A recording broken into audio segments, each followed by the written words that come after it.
ഞങ്ങളോ ക്രൂശിക്കപ്പെട്ട ക്രിസ്തുവിനെ പ്രസംഗിക്കുന്നു. ദൈവ തിരുനാമത്തിന് മഹത്വം ഉണ്ടാകട്ടെ. വെളിപ്പാട് പുസ്തകം 16-ാം അധ്യായം 15-ാം വാക്യം നമുക്ക് വായിക്കാം. വെളിപ്പാട് 16:15. ഞാൻ കള്ളനെ പോലെ വരും, തൻ്റെ ലജ്ജ കാണുമാറ് നഗ്നനായി നടക്കാതിരിപ്പാൻ തൻ്റെ ഉടുപ്പ് സൂക്ഷിച്ചും ജാഗരിച്ചും കൊള്ളുന്നവൻ ഭാഗ്യവാൻ. കർത്താവായ യേശു ക്രിസ്തു പറയുകയാണ്, ഞാൻ വീണ്ടും വരും. പ്രതീക്ഷിക്കാത്ത സമയത്ത് വീണ്ടും വരും. കള്ളൻ മുൻകൂട്ടി അറിയിച്ചിട്ടില്ലല്ലോ വരുന്നത്. കള്ളൻ ആരും പ്രതീക്ഷിക്കാത്ത സമയത്താണ് വരുന്നത്. ആരും പ്രതീക്ഷിക്കാത്ത സമയത്ത്, ആരും നിരൂപിക്കാത്ത സമയത്ത് കർത്താവായ യേശു വീണ്ടും വരും. വിശ്വാസിയുടെ പ്രത്യാശയാണ് ക്രിസ്തുവിൻ്റെ രണ്ടാമത്തെ വരവ്. ക്രിസ്തുവിൻ്റെ രണ്ടാമത്തെ വരവെന്ന് കേൾക്കുമ്പോൾ നാം ഭയപ്പെടേണ്ട ആവശ്യമില്ല. ക്രിസ്തു നമ്മുടെ ഹൃദയത്തിലുണ്ടെങ്കിൽ, ക്രിസ്തുവിനായി നമ്മുടെ ഹൃദയം തുറന്നു കൊടുത്തിട്ടുണ്ടെങ്കിൽ അത് നമുക്കൊരു പ്രമോദമായിരിക്കും. കർത്താവായ യേശു ക്രിസ്തു വീണ്ടും വരുന്നു.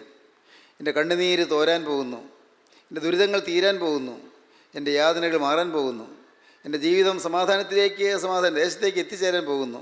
കർത്താവ് എന്നെ ഈ ലോകത്തിൻ്റെ ക്ലേശങ്ങളിൽ നിന്ന് ഇവിടുന്ന് എടുത്തുകൊണ്ടു പോകാൻ പോകുന്നു. യേശു ക്രിസ്തു വരുമ്പോൾ അവൻ രാജ്യത്തിലേക്ക് ഞാനും ചേർക്കപ്പെടും. ദൈവത്തിന് സ്തോത്രം. ഇതാണ് വിശ്വാസം. ആ ഒരു ഉറപ്പുള്ളവർക്ക് ഭയമില്ല. ക്രിസ്തു വീണ്ടും വരുമെന്നുള്ളത് അനേകം ആളുകൾ, ക്രിസ്ത്യാനികൾ പോലും വിശ്വസിക്കുന്നൊന്നുമില്ല.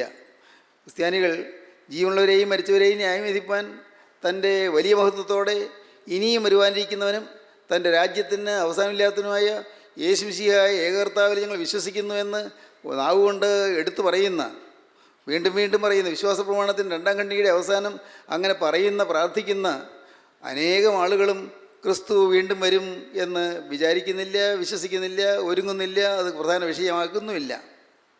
യേശു ക്രിസ്തു വീണ്ടും വരും. 312 ബാബാമാർ കൂടി ഒരുമിച്ചിരുന്ന് ചിന്തിച്ചെഴുതിയ വിശ്വാസ പ്രമാണത്തിൽ, നിഖ്യ സുന്നതോസിലെ വിശ്വാസ പ്രമാണത്തിൽ പറഞ്ഞിരിക്കുകയാണ്, ജീവനുള്ളവരെയും മരിച്ചവരെയും ന്യായം വിധിപ്പാൻ തൻ്റെ വലിയ മഹത്വത്തോടെ ഇനിയും വരുവാനിരിക്കുന്നവനും, വലിയ മഹത്വത്തോടെ യേശു ക്രിസ്തു വീണ്ടും വരുമെന്ന്, തൻ്റെ വലിയ മഹത്വത്തോടെ ഇനിയും വരുവാനിരിക്കുന്നവനും തൻ്റെ രാജ്യത്തിന് അവസാനമില്ലാത്തവനുമായ യേശു മിശിഹായ ഏകകർത്താവിൽ ഞങ്ങൾ വിശ്വസിക്കുന്നു. യേശു ക്രിസ്തു വീണ്ടും വരും എന്നാണ് ആ പിതാക്കന്മാർ എഴുതി വെച്ചത്. അതാണ് ഇന്ന് നാം ഏറ്റുപറയുന്നത്. അതാണ് നാം ഇന്ന് പ്രാർത്ഥനയിൽ നിർബന്ധമായും ചൊല്ലുന്നത്. വിശ്വാസ പ്രമാണം നമ്മുടെ പ്രാർത്ഥനകളിൽ നാം നിർബന്ധമായും ഉപയോഗിക്കുന്നതാണല്ലോ. പ്രിയപ്പെട്ടവരെ, യേശു ക്രിസ്തു വീണ്ടും വരും. യേശു ക്രിസ്തു വീണ്ടും വരുമെന്നുള്ളത് നമ്മുടെ ജീവിതത്തിൻ്റെ പ്രത്യാശയായി മാറണം. കർത്താവായ യേശു വീണ്ടും വരും. നമ്മുടെ ജീവിതത്തിൽ യേശു ക്രിസ്തു വീണ്ടും വരുന്നത് എപ്പോഴെന്ന് നമുക്ക് അറിഞ്ഞുകൂടാ. എപ്പോഴാണ് യേശു ക്രിസ്തു ഈ ഭൂമിയിലേക്ക് വീണ്ടും വരുന്നത് നമുക്ക് അറിഞ്ഞുകൂടാ. കർത്താവായ യേശു ക്രിസ്തു ഈ ഭൂമിയിലേക്ക് എഴുന്നള്ളി വരുമെന്ന് വേദപുസ്തകത്തിൽ അനേക ഭാഗങ്ങൾ പറഞ്ഞിരിക്കുന്നു. കർത്താവിൻ്റെ അപ്പോസ്തലന്മാർ പറഞ്ഞിരിക്കുന്നു. യേശു ക്രിസ്തു തന്നെയും അത് തന്നെ പറഞ്ഞിരിക്കുന്നു. മാലാഖമാർ അത് സാക്ഷിച്ച് പറഞ്ഞിരിക്കുന്നു. തിരുവചനത്തിലെ അനേക ഭാഗങ്ങളിൽ കർത്താവായ യേശുവിൻ്റെ വീണ്ടും വരവിനെക്കുറിച്ച് പറഞ്ഞിരിക്കുന്നു. നിങ്ങൾ പക്ഷേ ഓർക്കുന്നുണ്ടായിരിക്കും, യെശയ്യാ പ്രവാചകന്റെ പുസ്തകം 63-ാം അധ്യായം 1-ാം വാക്യം. ഏദോമിൽ നിന്ന് രക്താംബരം ധരിച്ചുകൊണ്ട് ബസ്രയിൽ നിന്ന് വരുന്നോരിവനാര്, ഏദോമിൽ നിന്ന് രക്താംബരം ധരിച്ചുകൊണ്ട് ബൊസ്രയിൽ നിന്ന് വരുന്നോരിവനാര്, വസ്ത്രാലങ്കൃതനായി തൻ്റെ ശക്തിയുടെ മാഹാത്മ്യത്തിൽ നടകൊള്ളുന്നോരിവൻ ആര്, വസ്ത്രാലങ്കൃതനായി തൻ്റെ ശക്തിയുടെ മാഹാത്മ്യത്തിൽ നടകൊള്ളുന്നൊരുവനാര്. ഏദോമിൽ നിന്ന് രക്താംബരം ധരിച്ചുകൊണ്ട് ബൊസ്രയിൽ നിന്ന് വരുന്നൊരുവനാര്, വസ്ത്രാലങ്കൃതനായി തൻ്റെ ശക്തിയുടെ മാഹാത്മ്യത്തിൽ നടകൊള്ളുന്നൊരുവനാര്.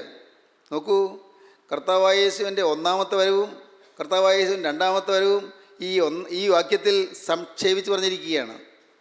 ക്രിസ്തുവിൻ്റെ ഒന്നാമത്തെ വരവ് രക്താംബരധാരിയായിട്ട് വരുന്നതാണ്. യേശു ക്രിസ്തുവിൻ്റെ ക്രൂശുമരണത്തോട് ബന്ധപ്പെടുത്തി. കർത്താവായ യേശുവിൻ്റെ ഒന്നാമത്തെ വരവിൽ സ്വന്തക്കാരിലേക്ക് വന്നു. സ്വന്തക്കാർ കർത്താവിനെ പരിത്യജിച്ചു. കർത്താവിനെ അവരെ ക്രൂശിച്ചു. യഹൂദജാതി യേശു ക്രിസ്തുവിനെ ക്രൂശിച്ചു. ഏദോമിൽ നിന്ന് രക്താംബരം ധരിച്ചുകൊണ്ട്, രക്താംബരം രക്തവസ്ത്രമാണ്, അമ്പരം വസ്ത്രം, രക്തം പുരണ്ട വസ്ത്രം ധരിച്ചുകൊണ്ട് യേശു ക്രിസ്തു വരുന്നതായ ആ ഒന്നാമത്തെ വരവിൻ്റെ ഏറ്റവും പ്രധാനപ്പെട്ടതായ സംഭവം ക്രൂശീകരണം. അത് വേദപുസ്തകം വ്യക്തമായി കാണിച്ചു തന്നു. തൊട്ടടുത്ത് അതേ വാക്യത്തിൽ തന്നെ പറയുകയാണ്, വസ്ത്രാലങ്കൃതനായി തൻ്റെ ശക്തിയുടെ മഹാത്മ്യത്തിൽ നടകൊള്ളുന്നൊരുവനാര്. പ്രവാചകൻ കണ്ടു, ഒരാൾ ഏതോമിൽ നിന്ന് രക്തവസ്ത്രം ധരിച്ചുകൊണ്ട് കയറി വരുന്നു. ആരാണ്? പ്രവാചകന് മനസ്സിലായില്ല. ആരാണ്? നിൻ്റെ ഉടുപ്പ് ചുവന്നിരിക്കുന്നത്? നീ ഈ രക്താംബരം ധരിക്കാൻ കാരണമെന്ത്? രക്തം നിൻ്റെ ശരീരത്തിൽ പതിക്കാൻ കാരണമെന്ത്? പ്രവാചകൻ ചോദിക്കുകയാണ്. പ്രവാചകന് മനസ്സിലായില്ല. ഏതോം താഴ്വരയിൽ നിന്ന് ഒരാൾ രക്തധാരിയായി കടന്നു വരുന്നു, രക്താംബരധാരിയായി കടന്നു വരുന്നു, രക്തവസ്ത്രം ധരിച്ചുകൊണ്ട് കടന്നു വരുന്നു. നീ ആര് എന്ന് പ്രവാചകൻ ചോദിക്കുന്നു. ഉടനെ തന്നെ ആളുടെ വേഷം മാറുന്നു. ശരീരത്തിൽ വസ്ത്രാലങ്കൃതനായിട്ടാണ് വരുന്നത്, അലങ്കാര വസ്ത്രം ധരിച്ചുകൊണ്ട്, തേജോമയമായ വസ്ത്രം ധരിച്ചുകൊണ്ട്, ശോഭയുള്ള വസ്ത്രം ധരിച്ചുകൊണ്ട്. ചോരവരേണ്ട വസ്ത്രം മാറി, രക്താംബരം മാറി, വസ്ത്രാലങ്കൃതനായി, ആഡംബര വിഭൂഷിതനായി ഇതാ വരുന്നു. അത് രണ്ടാമത്തെ വരവാണ്. ഈ ഒറ്റ വാക്യത്തിൽ രണ്ട് വരവും ചേർത്ത് പറഞ്ഞിരിക്കുകയാണ്. ഏതോമിൽ നിന്ന് രക്താംബരം ധരിച്ചുകൊണ്ട് ബൊസ്രയിൽ നിന്ന് വരുന്നവരുവിനാര്, വസ്ത്രാലങ്കൃതനായി തൻ്റെ ശക്തിയുടെ മാഹാത്മ്യത്തിൽ നടകൊള്ളുന്നവരുവിനാര്, തൻ്റെ ശക്തിയുടെ മാഹാത്മ്യത്തിൽ നടകൊള്ളുന്നു, ശക്തിയോടെ വരുന്നു, തേജസ്സോടെ വരുന്നു, സകലരെയും ന്യായം വിധിപ്പാനായിട്ട് വരുന്നു, എല്ലാവരെയും സന്ദർശിക്കാൻ വരുന്നു. ദുഷ്ടന്മാർ ശിക്ഷിക്കപ്പെടുകയും നീതിമാന്മാർ രക്ഷിക്കപ്പെടുകയും ചെയ്യുന്ന മനോഹരമായ സംഭവം. വസ്ത്രാലങ്കൃതനായി വരുന്നു. ഇത് രണ്ടും ചേർത്ത് പ്രവാചകൻ കാണുകയാണ്. പ്രവാചകന് മനസ്സിലായില്ല എന്താണ് ഇങ്ങനെ കാണുന്നതെന്ന്. പ്രവാചകന് ഇത് രണ്ടും തമ്മിലുള്ളതായി അകലം മനസ്സിലാകുന്നില്ല. ഒന്നാമത്തെ വരവും രണ്ടാമത്തെ വരവും ഒരുമിച്ചാണ് പറഞ്ഞത്. യെശയ്യാ പ്രവാചകന് കർത്താവായ യേശു ക്രിസ്തുവിനെക്കുറിച്ചുള്ളതായ അനേകം ദർശനങ്ങൾ കിട്ടിയിട്ടുണ്ട്, അനേകം പ്രവചനങ്ങൾ കിട്ടിയിട്ടുണ്ട്. പക്ഷേ യെശയ്യാ പ്രവാചകന് മനസ്സിലായില്ല ഈ രണ്ട് വാക്യങ്ങളോട് ചേർത്ത് പറഞ്ഞതിൻ്റെ അർത്ഥം എന്താ എന്ന്. നിങ്ങൾക്ക് മനസ്സിലാകുമായിരിക്കും. നാം ഒരു സ്ഥലത്ത് നിന്നുകൊണ്ട് അങ്ങ് നോക്കുമ്പോൾ ഒരു കുന്ന് നാം കാണുന്നു, ഒരു മല അല്ലെങ്കിൽ പർവ്വതം നാം കാണുന്നു, നല്ല ഉയരത്തിൽ നിൽക്കുന്ന ഒരു കുന്ന്. അവിടെ തന്നെ നിന്നുകൊണ്ട് നാം നോക്കുമ്പോൾ ആ കുന്നിൻ്റെ അപ്പുറത്ത് ചേർന്ന് വേറൊരു കുന്നിങ്ങനെ തലയെടുപ്പോടെ നിൽക്കുന്നു, അത് നാം കാണുന്നു. ഇവിടെ നിന്നുകൊണ്ട് നോക്കുന്ന മനുഷ്യൻ ഒരു കുന്ന് കാണുന്നു, അതിൻ്റെ അപ്പുറത്ത് മറ്റൊരു കുന്ന് കാണുന്നു. ആ ഒരു കുന്നിൻ്റെ അപ്പുറത്ത് വലിയൊരു താഴ്വരയുണ്ടെന്നോ കുറേയേറെ മൈലുകൾ കഴിഞ്ഞാണ് മറ്റേ കുന്ന് നിൽക്കുന്നതെന്നോ അറിയുന്നില്ല.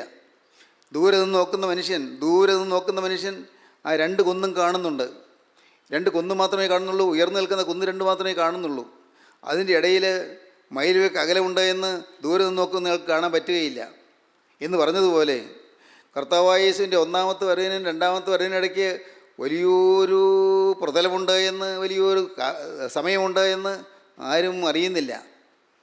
പ്രവാചകനത് മനസ്സിലായില്ല. പ്രവാചകൻ ചോദിക്കും, ആരാണിത്? അടുത്ത വാക്യം വായിക്കാം. നീതിയെ അരുളി ചെയ്യുന്നവനും രക്ഷിപ്പാൻ വല്ലഭനുമായ ഞാൻ തന്നെ. മറുപടി പറയുകയാണ്, യെശയ്യാവിനോട് പറയുകയാണ്, ഞാൻ ആരെന്നല്ലേ നീ ചോദിച്ചത്? രക്താംബരം ധരിച്ചുകൊണ്ട് ബൊസ്രയിൽ നിന്ന് വരുന്ന ഞാൻ ആരെന്നല്ലേ നീ ചോദിച്ചത്? നീ കേൾക്കൂ, നീതിയെ അരുളി ചെയ്യുന്ന രക്ഷിപ്പാൻ വല്ലഭനുമായി ഞാൻ തന്നെ, ഞാനാകുന്നു. മോശയോട് കൽപ്പിച്ച അതേ ദൈവം മോശയോട് പറഞ്ഞ അതേ വാക്ക് പറയുകയാണ്. പുറപ്പാട് പുസ്തകം 3-ാം അധ്യായത്തിൽ ഞാനാകുന്നു എന്ന് പറഞ്ഞ് ആ ദൈവത്തിൻ്റെ നാമം പറഞ്ഞ് അതേ ശബ്ദം തന്നെ പറയുന്നു, ഞാൻ തന്നെ. ഞാൻ ആരാണ്? നീതിയെ അരുളി ചെയ്യുന്നവനാണ്, രക്ഷിപ്പാൻ വല്ലഭനാണ്. നീതിയെ അരുളി ചെയ്യുന്നവനും രക്ഷിപ്പാൻ വല്ലഭനുമായി ഞാൻ തന്നെ. കർത്താവായ യേശുവിൻ്റെ ഒന്നാമത്തെ വരവ് നീതി അരുളി ചെയ്യുവാനാണ്, നീതിയുടെ വചനം തരാനാണ്, മനുഷ്യനെ നീതീകരിക്കാനാണ്, തൻ്റെ രക്തത്താൽ പാപിയായ മനുഷ്യനെ വിശുദ്ധീകരിച്ച് ദൈവരാജ്യത്തിന് അവകാശിയാക്കി തീർക്കാനാണ്. ദൈവത്തിന് സ്തോത്രം. സഹോദരങ്ങളെ, യേശുക്രിസ്തുവിൻ്റെ ഒന്നാമത്തെ വരവ് പാപിയെ രക്ഷിക്കാനാണ്. യേശുക്രിസ്തുവിൻ്റെ ഒന്നാമത്തെ വരവ് അശുദ്ധനെ വിശുദ്ധനാക്കാനാണ്. യേശുവിൻ്റെ ഒന്നാമത്തെ വരവ് പാപിക്ക് വേണ്ടി രക്തം ചിന്തുവാനാണ്, പാപിയെ തൻ്റെ രക്തത്താൽ വീണ്ടെടുക്കുവാനാണ്, പാപിയെ തൻ്റെ രക്തം കൊണ്ട് പൊതിയുവാനാണ്, രക്തത്തിൻ്റെ നീതിൻ വസ്ത്രം ധരിപ്പിക്കാനാണ്.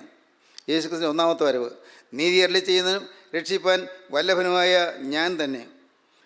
അപ്പോൾ പ്രവാചകൻ പിന്നെ ചോദിക്കുകയാണ്, നീതി അരുളി ചെയ്യുന്നവനാണെങ്കിൽ രക്ഷിപ്പാൻ വല്ലഭനാണെങ്കിൽ നിനക്കെന്താ നിൻ്റെ ഉടുപ്പ് ചുവന്നിരിക്കുന്നതെന്ത്? അടുത്ത വാക്യം. നിന്റെ ഉടുപ്പ് ചുവന്നിരിക്കുന്നതെന്ത്? നിന്റെ വസ്ത്രം മുന്തിരിച്ചക്ക് ചവിട്ടുന്നവൻ്റേതുപോലെ ഇരിക്കുന്നതെന്ത്? നിന്റെ ഉടുപ്പ് ചുവന്നിരിക്കുന്നതെന്ത്? നിന്റെ വസ്ത്രം മുന്തിരിച്ചക്ക് ചവിട്ടുന്നതിൻ്റേതുപോലെ ചുവന്നിരിക്കുന്നതെന്ത്? വസ്ത്രം ചുവന്നിരിക്കുന്നല്ലോ, എന്താ കാരണം? ഉടുപ്പ് ചുവന്നിരിക്കാൻ എന്താണ് കാരണം? എന്താണ് കാരണം? നീതി അരുളി ചെയ്യുന്നവനാണ്, രക്ഷിപ്പാൻ വല്ലഭനാണ്. പക്ഷേ നിനക്ക് ഈ പരിക്ക് പറ്റാൻ എന്താണ് കാരണം? നിനക്ക് ഇത്രയും ചോര ചിന്താൻ എന്താണ് കാരണം? നീതി അരുളി ചെയ്യുന്നവൻ രക്ഷിപ്പാൻ വല്ലഭനുമായ ഞാൻ തന്നെ എന്ന് കർത്താവായ യേശു ക്രിസ്തു പ്രവാചകനോട് പറഞ്ഞു കഴിഞ്ഞ് ഉടനെ പ്രവാചകൻ വിനയപൂർവ്വം ചോദിക്കുകയാണ്, നിൻ്റെ ഉടുപ്പ് ചുവന്നിരിക്കുന്നത് എന്ത്? നിൻ്റെ വസ്ത്രം മുന്തിരിച്ചക്ക് ചവിട്ടുന്നതിൻ്റേതുപോലെ ഇരിക്കുന്നത് എന്ത്? അവിടെ പിന്നെ തുടർന്ന് വരുമ്പോൾ രണ്ട് വരവും, ഒന്നാമത്തെ വരവും രണ്ടാമത്തെ വരവും കൂടെ ചേർത്ത് ഒരുമിപ്പിച്ച് പറയുകയാണ്. രണ്ട് വാക്യം കഴിഞ്ഞിട്ട് പിന്നെ നമുക്ക് വായിക്കാം 5-ാം വാക്യം മുതൽ. ഞാൻ നോക്കിയെങ്കിലും സഹായിപ്പാൻ ആരുമില്ലായിരുന്നു. ഞാൻ നോക്കിയെങ്കിലും സഹായിപ്പാൻ ആരുമില്ലായിരുന്നു. ക്രൂശീകരണം പകച്ചു നോക്കി, ആരെങ്കിലും ഉണ്ടോ എന്നെ സഹായിക്കാൻ? എൻ്റെ ശിഷ്യന്മാരുണ്ടായിരുന്നു, അവരെവിടെ പോയി? ഇല്ല. എൻ്റെ അനുയായികളെ അനേകരുണ്ടായിരുന്നു, 5000 ആളുകൾ തടിച്ചുകൂടിയിരുന്നു, പക്ഷേ ഇന്ന് ആരുമില്ല. രോഗസൗഖ്യത്തിന് വേണ്ടി വന്നവർ അനേകർ രോഗസൗഖ്യം കിട്ടിയവരുണ്ടായിരുന്നു, അവരെയും കാണുന്നില്ല. ഞാൻ ഏകനായി മുദ്രിച്ചക്ക ചവിട്ടി. ഞാൻ നോക്കിയെങ്കിലും സഹായിപ്പാൻ ആരുമില്ലായിരുന്നു. ഞാൻ നോക്കിയെങ്കിലും സഹായിപ്പാൻ ആരുമില്ലായിരുന്നു. അടുത്ത വാക്യം.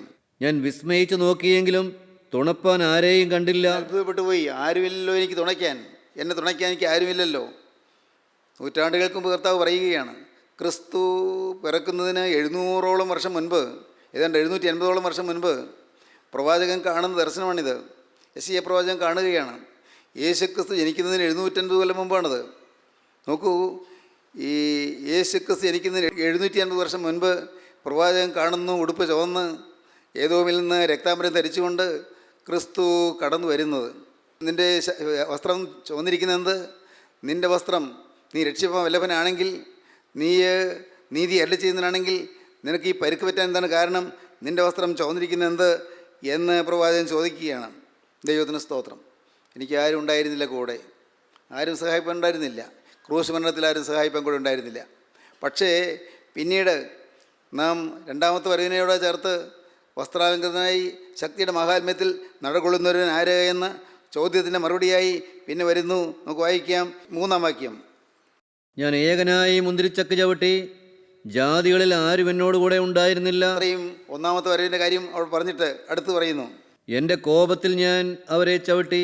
രണ്ടാമത്തെ വരവ് കർത്താവ് ക്രോധത്തോടെയാണ്. പാപം ചെയ്യുന്നവരുടെ നേരെ ക്രോധത്തോടെ, പാവിയുടെ നേരെ ക്രോധത്തോടെ. പാപിക്ക് അവസരം കൊടുത്തു, മനുഷ്യന് രക്ഷപ്പെടാൻ അവസരം കൊടുത്തു, മനുഷ്യന് നീതിമാനാകാൻ അവസരം കൊടുത്തു, നീതീകരണം പ്രാപിക്കാൻ മനുഷ്യന് അവസരം കൊടുത്തു, സൗജന്യമായി നീതീകരണം പ്രാപിക്കാൻ മനുഷ്യന് ദൈവം അവസരം കൊടുത്തു. എന്നിട്ട് ഈ അവസരം പ്രയോജനപ്പെടുത്താത്തത് കൊണ്ട് ഞാൻ എൻ്റെ കോപത്തിൽ ഞാൻ അവരെ ചവിട്ടി, എൻ്റെ ക്രോധത്തിൽ ഞാൻ അവരെ മെതിച്ചു കളഞ്ഞു. അവരുടെ രക്തം എൻ്റെ വസ്ത്രത്തിന്മേൽ തെറിച്ചു, അങ്ങനെ എൻ്റെ ഉടുപ്പൊക്കെയും മലിനമായിരിക്കുന്നു. ഞാനൊരു പ്രതികാര ദിവസം കരുതിയിരുന്നു.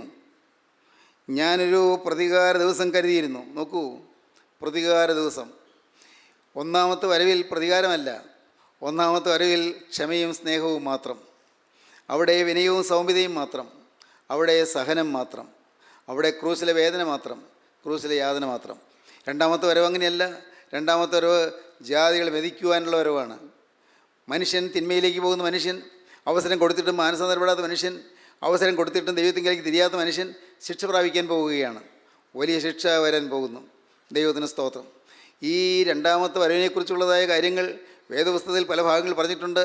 അത് നമുക്ക് പിന്നാലെ ചിന്തിക്കാം. യേശുക്രിസ്തുവിൻ്റെ രണ്ടാമത്തെ വരവ് വളരെ ഗൗരവമേറിയൊരു വിഷയമാണത്. ആ വിഷയം ഇന്ന് ചിന്തിക്കാൻ തുടങ്ങുമ്പോൾ ഞാൻ നിങ്ങളുടെ ശ്രദ്ധയെ വളരെ ഗൗരവമേറിയ കാര്യത്തിലേക്ക് ക്ഷണിക്കുകയാണ്. നാം ഒരുപക്ഷേ ഈ ഭൂമിയിൽ ജീവിച്ചിരിക്കുന്ന കാലത്താണോ കർത്താവ് രണ്ടാമത് വരുന്നത് നമുക്ക് അറിഞ്ഞുകൂടാ. നാം ഈ ഭൂമിയിൽ ജീവിച്ചിരിക്കുന്ന കാലത്ത് കർത്താവ് വരുന്നില്ലെങ്കിൽ, കർത്താവ് വരുമ്പോൾ ഈ ഭൂമിയിൽ നാം കടന്നുപോയിരിക്കുകയാണെങ്കിൽ, നാം വിശുദ്ധരായി നീതീകരണം പ്രാപിച്ച് കടന്നു പോയിട്ടുള്ളവരാണെങ്കിൽ, കർത്താവിൻ്റെ രണ്ടാമത്തെ വരവിൽ നാം ഉയർത്തെഴുന്നേൽക്കും. എവിടെയാണെങ്കിലും ഉയർത്തെഴുന്നേൽക്കും.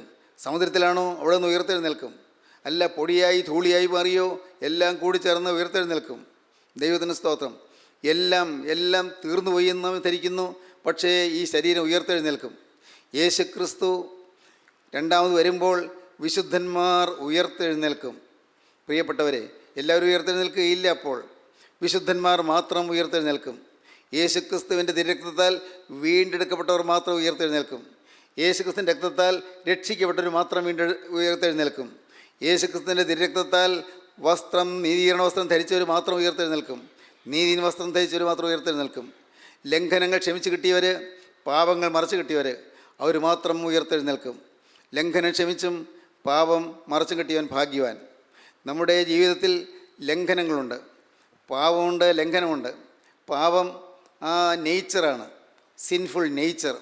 നമുക്ക് പാപത്തിൻ്റെ പ്രകൃതിയുണ്ട്, പാപത്തിൻ്റെ പ്രകൃതിയുണ്ട്. ഈ പാപത്തിൻ്റെ പ്രകൃതിയുള്ള മനുഷ്യൻ, ആ പ്രകൃതി ഉള്ളതുകൊണ്ട് അവന് ചിലപ്പോൾ ലംഘനങ്ങൾ വരും. അവൻ നുണ പറയും, മറ്റുള്ളവരെ ഉപദ്രവിക്കും, അവൻ ചീത്തവാക്കുകൾ പറയും, അവൻ കൊള്ളരാത്ത കാര്യങ്ങളിലേക്ക് അവൻ ഇടപെടും, ചീത്ത കൂട്ടുകെട്ടിൽ പോകും, വെറുക്കൂത്തിലും കൊള്ളരായ്മയിലും ജീവിക്കും, അശുദ്ധിയിലും ജീവിക്കും. കാരണം പാപം ഉള്ളതുകൊണ്ട്, ആ പാപത്തിൻ്റെ പ്രകൃതി ഉള്ളതുകൊണ്ട് പാപം മൂലമുള്ള ലംഘനങ്ങൾ മനുഷ്യനുണ്ടാകും. മനുഷ്യൻ അനുദവിച്ച് മാനസാന്തരപ്പെടുമ്പോൾ, അനുദവിച്ച് രക്ഷിക്കപ്പെടുമ്പോൾ കർത്താവായ യേശുക്രിസ്തുവിൻ്റെ തിരുരക്തം വന്ന് ഈ മനുഷ്യൻ്റെ ആകമാനം മനുഷ്യനെ പൊതിയും, തിരുരക്തത്തിൽ പൊതിയും. പാപം മറച്ചു തന്നു. പാവം പോയില്ല, നമ്മുടെ രക്തത്തിലുള്ള പാവ സ്വഭാവം പോയില്ല. മാനസാന്തരപ്പെട്ടു, ജീവിതം കർത്താവിന് സമർപ്പിച്ചു, പക്ഷേ പാവം പോയില്ല. പക്ഷേ ലംഘനങ്ങൾ കർത്താവ് ക്ഷമിച്ചു തന്നു.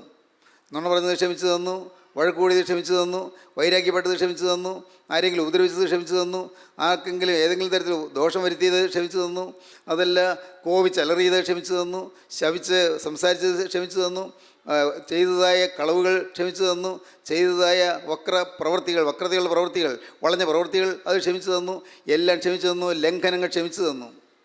എന്നാൽ പാപം മറച്ചു തരികയാണ് ചെയ്തത്. നമ്മുടെ പാപം മൂലം വന്ന ലംഘനങ്ങൾ ക്ഷമിച്ചു തന്നു. എന്നാൽ പാപം, സിൻഫുൾ നേച്ചർ, അത് തിരുരക്തം കൊണ്ട് കവർ ചെയ്തു തന്നു. അതാണ് നീതിயின் വസ്ത്രം. എന്നാൽ ഏതെങ്കിലും സമയത്ത് ഒരവസരം വരുമ്പോൾ, ഒരു സന്ദർഭം വരുമ്പോൾ, പറ്റിയ സാഹചര്യം വരുമ്പോൾ അകത്തുള്ള ആ സിൻഫുൾ നേച്ചർ പുറത്തു വരും. പിന്നെ ലംഘനങ്ങൾ ഒന്നുമെന്ന് വരാം.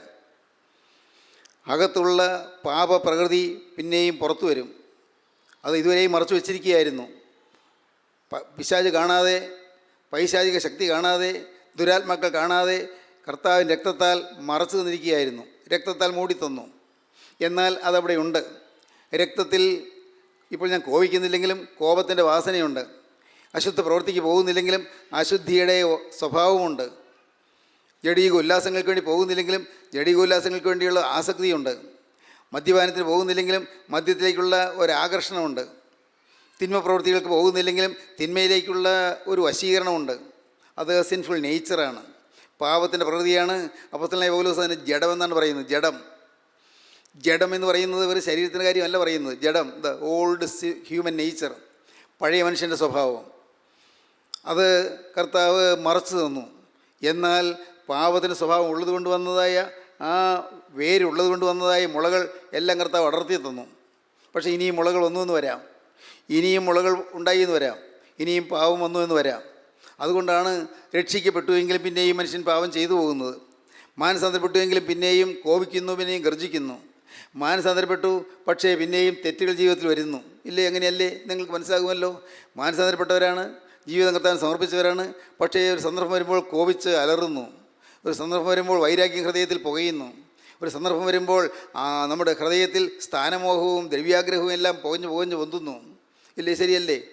ഒരു സന്ദർഭം വരുമ്പോഴാണ് ഈ പാവങ്ങൾ മുളച്ചു വരുന്നത്. അത് അടർത്തിക്കളയുന്നു, പിന്നെയും അടർത്തിക്കളയുന്നു. അതെല്ലാം പിന്നെയും കർത്താവ് ക്ഷമിച്ചു തരുന്നു. പക്ഷേ സിൻഫുൾ നേച്ചർ അവിടെയുണ്ട്, പാപത്തിൻ്റെ പ്രകൃതി അവിടെയുണ്ട്, പാപത്തിൻ്റെ സ്വഭാവം അവിടെയുണ്ട്. പാപത്തിൻ്റെ സ്വഭാവം, ലംഘനം ക്ഷമിച്ചും പാപം മറച്ചും കിട്ടിയവൻ ഭാഗ്യവാൻ. ഇങ്ങനെ മനുഷ്യൻ നിരന്തരം അവൻ്റെ സ്വഭാവത്തിലുള്ള മാലിന്യങ്ങളോട് യുദ്ധം ചെയ്യേണ്ടിയിരിക്കുന്നു.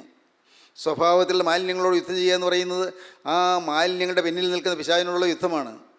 ഓരോ മാലിന്യത്തിൻ്റെയും പിന്നിൽ പൈശാചികനുണ്ട്, ഓരോ തിന്മയുടെയും പിന്നിൽ സാത്താനുണ്ട്.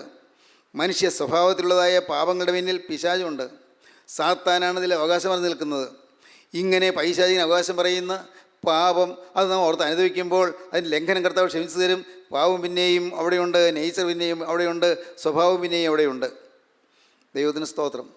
നിങ്ങൾക്ക് ഏതാണ്ട് മനസ്സിലാകുമെന്ന് എനിക്ക് തോന്നുന്നു. പ്രിയപ്പെട്ടവരെ, നിങ്ങൾ ചിന്തിച്ച് നോക്കൂ. നിങ്ങളുടെ ജീവിതത്തിൽ പാപത്തിൻ്റെ പ്രകൃതി പോയിട്ടില്ല എന്ന് നിങ്ങൾക്ക് മനസ്സിലാകും. ഇന്നും തിന്മയുടെ ആസക്തികൾ ചിലത് വരുന്നുണ്ടെന്ന് നിങ്ങൾക്ക് മനസ്സിലാകും. ഇന്നും ചിലപ്പോൾ സന്ദർഭം വരുമ്പോൾ ചിലപ്പോൾ പാപം പത്തി വിടർത്തുന്നുണ്ട് എന്ന് മനസ്സിലാകും. അല്ലെങ്കിൽ പത്തി താഴ്ത്തിയിരിക്കുകയാണ്. പത്തി താഴ്ത്തി ആ നീതിവസ്ത്രത്തിൻ്റെ പിന്നിൽ മറഞ്ഞിരിക്കുകയാണ്. പത്തി താഴ്ത്തിയിരിക്കുന്നു പാമ്പ്.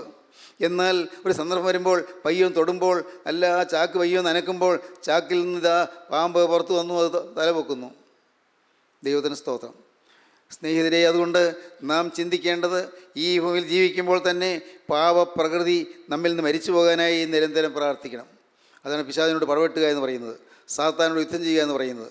അതുകൊണ്ടാണ് അപ്പോസ്തലനായ പൗലോസ് എഫേസ്യർക്ക് ലേഖനം എഴുതിയപ്പോൾ 6-ാം അധ്യായത്തിൻ്റെ 10-ാം വാക്യത്തിൽ പറഞ്ഞത്, ഒടുവിൽ കർത്താവിലും അവൻ്റെ അമിത ബലത്തിലും ശക്തിപ്പെടുവീൻ. പിശാചിൻ്റെ പ്രവൃത്തികളോടെ എതിർത്ത് നിൽപ്പാൻ കഴിയേണ്ടതിന് ദൈവത്തിൻ്റെ സർവായുധവർഗം ധരിച്ചുകൊള്ളുവീൻ. നമുക്ക് പോരാട്ടമുള്ളത് ജഡരക്തങ്ങളോടല്ല, വാഴ്ചകളോടും അധികാരങ്ങളോടും ഈ അന്ധകാരത്തിൻ്റെ ലോക അധിപതികളോടും സ്വർലോകങ്ങളിലെ ദുഷ്ടാത്മ സേനയോടും അത്രേ. അതുകൊണ്ട് നിങ്ങൾ ദുർദിവസത്തിൽ എതിർപ്പാനും സകലവും സമാപിച്ചിട്ട് ഉറച്ചു നിൽപ്പാനും കഴിയേണ്ടതിന് ദൈവത്തിൻ്റെ സർവായുധവർഗം എടുത്തുകൊള്ളുവീൻ. നിങ്ങളുടെ അരയ്ക്ക് സത്യം കെട്ടിയും നീതി എന്ന കവചം ധരിച്ചും സമാധാന സുവിശേഷത്തിനായുള്ള ഒരുക്കം കാലിന് ചെരിപ്പാക്കിയും എല്ലാറ്റിനും മീതെ ദുഷ്ടൻ്റെ തീയമ്പുകളൊക്കെയും കെടുക്കുവാൻ തക്കതായ വിശ്വാസം എന്ന പരിച എടുത്തുകൊണ്ട് നിൽപ്പീൻ. രക്ഷ എന്ന ശരസ്ത്രവും ദൈവവചനം എന്ന ആത്മാവിൻ്റെ വാളും കൈക്കൊള്ളുവീൻ. സർവായുധവർഗം ധരിച്ച് നിൽക്കണം. ഇതിന് പിശാചിനോട് യുദ്ധം ചെയ്യാൻ നിരന്തരം യുദ്ധമാണ്. നിരന്തരം പടവെട്ടുന്നതാണ് പിതാക്കന്മാർ പാടിയിട്ടുള്ളത്. നിരന്തരം പടവെട്ടുന്നു. നമുക്കൊന്ന് പാടി നോക്കാം. ജീവകരം മൃതികരമെന്നേവം കണ്ടിരു സരണികൾ സഹദേന്മാർ നൂതനമാം ജീവിതമാർജിപ്പാൻ ദുർഘടമാർഗം കാംക്ഷിച്ചാൻ ദുഷ്ടാത്മാവോട് പടവെട്ടി ജയമോടേറി പറയുന്നു. ആവശ്യക്കാർക്കാശ്രയവും ഭക്തന്മാർക്കനുഗാമിയുമാം കർത്താവിൻ നാമം ധന്യം. ദൈവത്തിന് സ്തോത്രം. ദുഷ്ടാത്മാവിനോട് പടവെട്ടണം. ഈ പാവപ്രകൃതി നമ്മിൽ നിന്ന് തീർന്ന് കിട്ടുന്നതിന് വേണ്ടി യേശുക്രിസ്തുവിൻ്റെ പരിശുദ്ധാത്മാവിൻ്റെ തീ നമ്മുടെ സിരകളിലൂടെ ഒഴുകി നമ്മുടെ നിന്നുള്ളതായ പാപത്തിൻ്റെ പ്രകൃതി കത്തിച്ച് കളയുന്നതിന് വേണ്ടി നിരന്തരം യുദ്ധം ചെയ്യണം. പാപത്തിൻ്റെ പ്രകൃതി നമ്മിലുണ്ട്, പാപത്തിൻ്റെ സ്വഭാവം നമ്മിലുണ്ട്. പാപം ചെയ്യാത്തപ്പോഴും പ്രകൃതിയോടെയുണ്ട്. ആ സ്വഭാവം അത് കത്തി പോകണം. അത് കത്തിക്കാനുള്ള ആ തീ പരിശുദ്ധാത്മാവിൻ്റെ തീയാണ്. പരിശുദ്ധാത്മാവിൻ്റെ തീ നമ്മുടെ സിരകളിലൂടെ ഒഴുകി ആ തീ ജ്വാലയാൽ, ആ തീയുടെ അഭിഷേകത്താൽ, ആ തീയുടെ കരുത്തിനാൽ ശക്തിയാൽ, ആ തീയുടെ അത്ഭുതകരമായ കൃപയാൽ നമ്മുടെ പാവപ്രകൃതി കത്തി പോകണം. ദൈവത്തിന് സ്തോത്രം. അത് മരണത്തോളമുള്ളൊരു പ്രക്രിയയാണ് ഈ യുദ്ധം, പിശാചിനുള്ള യുദ്ധം. മരണത്തോളം. അവസാന സമയത്തും പിശാച് അവൻ നമ്മെ തോൽപ്പിക്കാൻ വരും. മരണനേരത്ത് നമ്മെ തോൽപ്പിക്കാനും നമ്മെ പിടിച്ചുകൊണ്ട് പോകാൻ അവൻ വരും. ആത്മാവിനെ കവർന്നുകൊണ്ട് പോകാൻ അവൻ വരും. എന്നാൽ പിശാചിനോട് എതിർത്ത് നിൽക്കുവാനുള്ളതായ സർവായുധവർഗം ധരിച്ചുകൊണ്ട് നിന്നാൽ ഭയപ്പെടേണ്ടതില്ല. നമ്മുടെ കർത്താവ് നമുക്ക് സംരക്ഷണം തരും. ദൈവത്തിന് സ്തോത്രം. സഹോദരങ്ങളെ, ജീവനുള്ള ക്രിസ്തുവിൻ്റെ രണ്ടാമത്തെ വരവിന് വേണ്ടി നോക്കി പാർക്കുമ്പോൾ നമ്മുടെ പാവപ്രകൃതി മാറണമെന്നുള്ളതായ ദാഹത്തോടുകൂടി നാം ഇരിക്കണം. എൻ്റെ പാവസ്വഭാവം മാറണമല്ലോ കർത്താവേ, എൻ്റെ പാവപ്രകൃതി മാറണമല്ലോ. എന്നിൽ നിന്നും സ്ഥാനമോഹമുണ്ടല്ലോ, എന്നിൽ നിന്നും ദ്രവ്യാഗ്രഹമുണ്ടല്ലോ, എന്നിൽ നിന്നും അഹങ്കാരമുണ്ടല്ലോ, എന്നിൽ നിന്നും സ്വാർത്ഥതയുണ്ടല്ലോ. കർത്താവേ, എന്നിൽ നിന്നും കോപാക്രാന്തമായ പെരുമാറ്റമുണ്ടല്ലോ. എൻ്റെ ഉള്ളത്തിൽ ചിലപ്പോൾ കോപം, നീരസം പുകയുന്നല്ലോ, കയ്പും നീരസവും പുകയുന്നല്ലോ. എൻ്റെ കർത്താവേ, എൻ്റെ ദൈവമേ, എൻ്റെ ജീവിതത്തിൽ എൻ്റെ കർത്താവേ അനേകം അവസരങ്ങളിൽ ഞാൻ ഇറിറ്റേറ്റഡായി പോകുന്നല്ലോ. ഇറിറ്റേറ്റഡാകുന്നു, ഞാൻ ഇളകിപ്പോകുന്നു, ഞാൻ ശോഭിച്ചു പോകുന്നു, എനിക്ക് ഇറിറ്റേഷൻ വരുന്നു, എനിക്ക് അസഹ്യത വരുന്നു, അസഹിഷ്ണുത വരുന്നു, എനിക്കെല്ലാം അങ്ങ് രസിക്കുന്നില്ല, മറ്റുള്ളവരുടെ പെരുമാറ്റത്തിൽ എനിക്ക് പൂർണ്ണമായിട്ടും ചേരാൻ പറ്റുന്നില്ല. എൻ്റെ കർത്താവേ, പലതും എൻ്റെ ഉള്ളത്തിൽ വരുന്ന പക്ഷേ ഞാൻ പുറമെ മിണ്ടുന്നില്ലെങ്കിലും എൻ്റെ അകത്ത് ഇതെല്ലാം ഉണ്ട്. ഇതെല്ലാം വായിച്ചു തരണമേ. ദൈവത്തിന് സ്തോത്രം. എൻ്റെ ബഹുമാന്യ സഹോദരങ്ങളെ, നിങ്ങൾ ഇന്ന് ഇത് കേട്ടുകൊണ്ടിരിക്കുമ്പോൾ നിങ്ങൾ വാസ്തവമായി ദാഹിക്കണം. കർത്താവേ, അവിടുത്തെ ആ പുണ്യരക്തം, അവിടുത്തെ ആ തിരുരക്തം ഒരു തുള്ളി എൻ്റെ നെറ്റിമേലിപ്പോൾ പതിയണം, എൻ്റെ ശിരസിലിപ്പോൾ പതിയണം. അതിന് നിൻ്റെ തൃക്കരവിൻ്റെ തലമേൽ വയ്ക്കണം. യേശുവേ, എനിക്ക് സ്വന്തമായി പാവത്ത് ജയിക്കാൻ സാധിക്കില്ല, സ്വന്തമായി അതിന് കഴിവെനിക്കില്ല. ആത്മാവിനാൽ മാത്രമേ ശരീരത്തിൻ്റെ പ്രവൃത്തികളെ മരിപ്പിക്കാൻ സാധിക്കുകയുള്ളൂ. പരിശുദ്ധാത്മാവിൻ്റെ കൃപയാൽ മാത്രമേ എൻ്റെ ശരീരത്തിലുള്ളതായ ജഡിക ഇച്ഛകളെ മരിപ്പിക്കാൻ സാധിക്കുകയുള്ളൂ. പരിശുദ്ധാത്മാവിൻ്റെ ഉള്ളത്തിൽ വസിച്ചാൽ മാത്രമേ ഈ ജഡിക ഇച്ഛകൾ മാറുകയുള്ളൂ. കർത്താവേ, എനിക്ക് ദൈവരാജ്യത്തിൽ പോകണമല്ലോ, അത് രണ്ടാമത്തെ വരയിൽ നിന്ന് എതിരേൽക്കണമല്ലോ, നിൻ്റെ രണ്ടാമത്തെ വരയിൽ നിന്ന് എതിരേൽക്കുന്ന വിശുദ്ധന്മാരുടെ നിരയിൽ നിൽക്കണമല്ലോ. കർത്താവേ, അതിന് യേശുവേ, നീ വീണ്ടും വരുമ്പോൾ നിൻ്റെ സന്നിധിയിലേക്ക് ഞാൻ കടന്നു വരുവാൻ തക്കവണ്ണം കർത്താവേ, നിൻ്റെ വിശുദ്ധ രക്തത്താൽ എന്നെ പൊതിയണമേ. നിൻ്റെ വിശുദ്ധ രക്തത്താൽ കർത്താവേ, എനിക്ക് നീതീകരണം തരണമേ, എന്നെ നീതീകരിക്കണമേ. നീതിമാൻ എന്നുള്ള പേര് എനിക്ക് തരുവാൻ എനിക്ക് അർഹതയുണ്ടായിട്ടല്ല കർത്താവേ, ഞാൻ നിന്നിൽ ആശ്രയിക്കുന്നുണ്ട്. നിൻ്റെ നീതിയുടെ രക്തം എനിക്ക് വേണ്ടി വാദിക്കുന്നത് കൊണ്ട് കർത്താവേ, ഹാബേലിൻ്റെ രക്തത്തേക്കാൾ ഗുണകരമായി സംസാരിക്കുന്ന പുണ്യാഹ രക്തം എനിക്ക് വേണ്ടി വാദിക്കുന്നത് കൊണ്ട് കർത്താവേ, ഞാൻ നിന്നോട് യാചിക്കുകയാണ്. നിൻ്റെ തിരുരക്തത്താൽ എന്നെ പൊതിയണമേ. നിന്റെ തിരക്തത്താൽ എന്നെ വിശുദ്ധീകരിക്കണമേ. നിന്റെ തിരക്തത്താൽ എന്നെ കഴുകണമേ. കർത്താവേ, നിന്റെ തിരക്തത്താൽ എന്നെ ആവരണം ചെയ്യണമേ. ദൈവത്തിന് സ്തോത്രം. ഹല്ലേലൂയ. സഹോദരീ സഹോദരങ്ങളെ, ഇപ്പോൾ നിങ്ങൾക്ക് സമർപ്പിക്കാം. കർത്താവിൻ്റെ കരങ്ങളിലേക്ക് നിങ്ങൾ കൊടുക്കാം. യേശുവിനോട് നിങ്ങൾക്ക് വാക്ക് പറയാം. കർത്താവേ, എൻ്റെ പാപപ്രകൃതി മരിപ്പിച്ചു തരണമേ. നാഥ, നീ വീണ്ടും വരുമ്പോൾ പറന്നുയരുന്ന വിശുദ്ധന്മാരുടെ നിലയിൽ നിൽപ്പാൻ എനിക്കും ഭാഗ്യം തരണമേ. കർത്താവേ, എന്നെയും ചേർക്കണമേ. നാഥ, നീ രണ്ടാമത് വരുമ്പോൾ എന്നെക്കൂടെ നീ ചേർത്ത് കൊള്ളണമേ. നമുക്ക് പ്രാർത്ഥിക്കാം. കാരുണ്യവനായ ഞങ്ങളുടെ സ്വർഗീയ പിതാവേ, അവിടുത്തെ മഹത്വമേറിയ വചനങ്ങൾക്കായി ഞങ്ങൾ നിന്നെ സ്തുതിക്കുന്നു. തിരുവചനങ്ങളുടെ കൃപയ്ക്കായി ഞങ്ങൾ നിന്നെ സ്തുതിക്കുന്നു. വചനത്തിൻ്റെ മർമ്മങ്ങൾ ഞങ്ങൾ വെളിപ്പെടുത്തരുന്നതിനായി ഞങ്ങൾ നിന്നെ സ്തുതിക്കുന്നു. നാഥ, ഈ വചനം കേട്ട എല്ലാവരെയും അനുഗ്രഹിക്കണമേ. എല്ലാവരുടെയും മേൽ തൃക്കരം വയ്ക്കണമേ. തിരുരക്തം പുരട്ടണമേ. തിരുനാമം മഹത്വപ്പെടുത്തണമേ. യേശുനാഥൻ്റെ സ്നേഹം നിറഞ്ഞ നാമത്തിൽ യാചിക്കുന്നു. കൃപയോടെ കേൾക്കണമേ. ആമീൻ.